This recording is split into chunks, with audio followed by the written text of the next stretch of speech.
When Bob Iger made his return as Disney CEO, there were a lot of people out there that said finally he's going to come back and turn this company around, because 2022 was a disastrous year for Disney. After all the lies they sold people about the success of Disney Plus came crashing down all around them, billions of dollars lost, struggles at the box office, they decided to get rid of Bob Chapek, bring in Bob Iger, who had always wanted this. He always planned on coming back. Also, he could be the savior of Disney, but it hasn't exactly gone his way. But now here we are, nearly a year later, and Bob Iger has found himself squarely in the crosshairs as people are now pointing at him and saying, why are you letting this happen? Why, since you got back, have things been even worse? And the outlook for Disney is so miserable. And now once again, with Nelson Peltz returning, this time with about 6 times as many Disney shares, demanding a seat on the board and looking right at Bob Iger to have him answer, explain to the shareholders why he's been failing this company,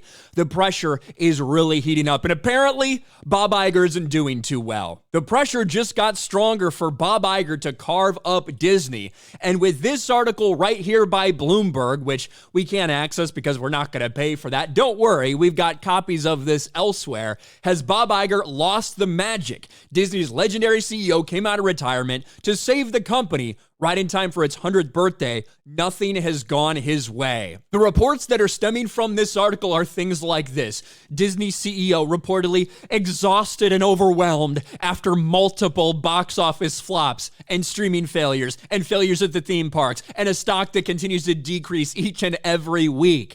And the reality is now they're trying to make excuses for Bob Iger and say he's really not doing very well. Disney was in way worse shape than he possibly thought, and he doesn't know if he can handle it.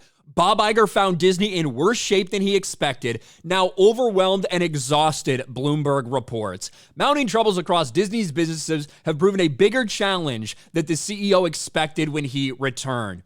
Well, you know what? Nearly all of these things are not because of things that happened while he was gone. They're things that are happening because of what he set up when he was there. Bob Iger was the entire architect of all the Disney Plus streaming nonsense. Bob Iger has been one of the people that supported all the identity politics, the woke agenda push at Disney the most.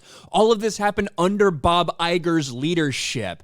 So if it was worse than he thought, it's because he did a worse job his first term as CEO than maybe he thought originally.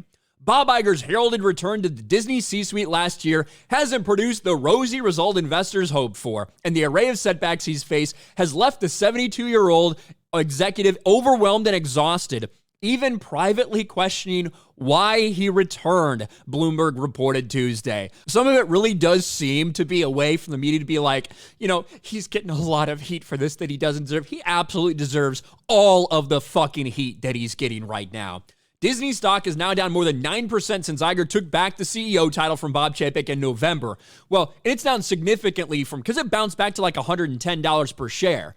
It's down significantly since that point in time as well, back in like January or February, so keep that in mind. And activist investor Nelson Peltz is once again rattling the cage and pushing for multiple seats on the company board. But the challenges go beyond the potential for a renewed proxy fight. The company was in worse shape than Iger realized when he came back. This is all shit that's coming from Bob Iger's camp, right? Trying to set the stage and make excuses.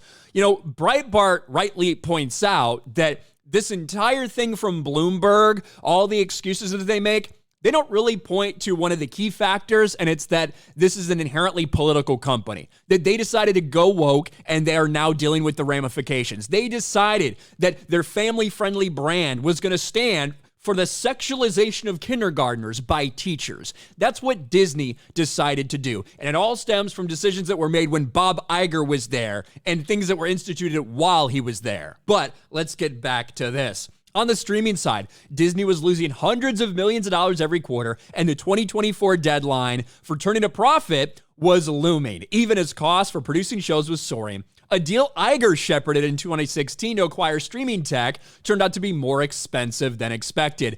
Another deadline Iger negotiated with Comcast for Disney to acquire that last third of Hulu, which is going to cost them over $10 billion, by the way, is also fast approaching, and they're not sure how they're going to pay for that. In addition, Iger fumbled badly with the comment that demands made by the WGA and SAG-AFTRA strikers were just not realistic. He became enemy number one for all the striking writers and actors as well.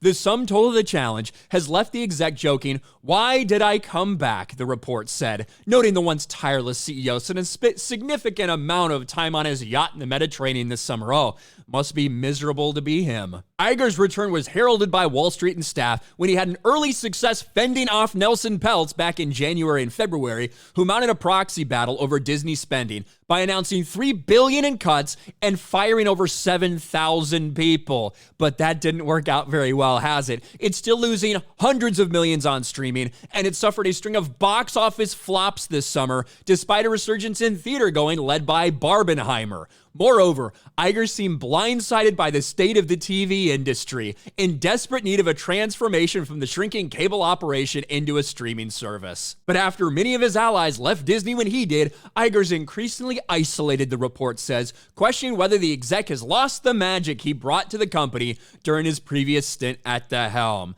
This is very, very telling because, yes, they are trying to make some excuses, make you feel bad for Bob Iger in this situation, but they're also rightly being forced to call out what we have been talking about for years at this point. The budgets are out of control. They're losing money hand over fist. Streaming continues to lose hundreds of millions of dollars. Massive box office flops. Everything is crumbling for Disney right now. Weird how after months and months and months of defending Disney, protecting Disney, doing all these things, you're now seeing them echo some of the very same talking points that have been on this channel for the last year. Things are not good at Disney, and the pressure that Nelson Peltz is applying is probably being felt. This doesn't happen. You don't have activist investors coming and threatening proxy wars, demanding seats on the board for successful companies. You see these things happen when a company is struggling. Nelson Peltz has done this with struggling companies before and helped them. Disney doesn't want him anywhere near that because they know he's probably going to turn everything upside down if he does get any influence. And Bob Iger may be one of the changes that happens if this were to occur. Disney is and has been a disaster, and Bob Iger is one of the biggest reasons that all of this has happened. What do you guys think about this? Let me know in the comments section below. Smash a like button, subscribe to the channel, ring the bell for notifications, share this video out there, and I'll talk to you later.